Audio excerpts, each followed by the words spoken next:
Welcome to the Tech Egg. Don't get scrambled. Enjoy the video.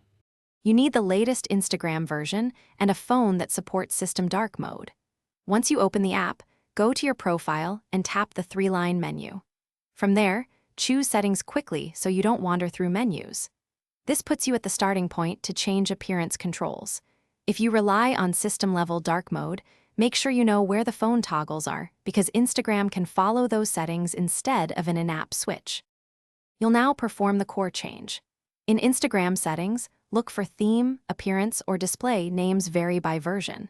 Tap that option and choose Light or Off to disable night mode inside the app.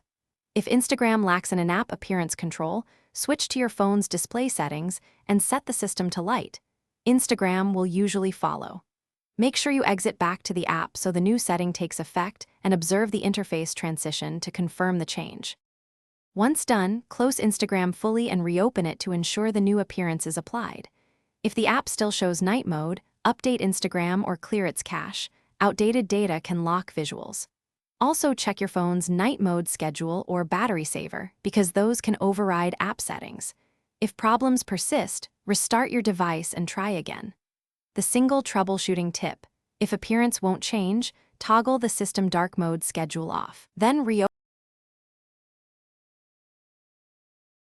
Thanks for watching. Consider subscribing if I helped unscramble your problems.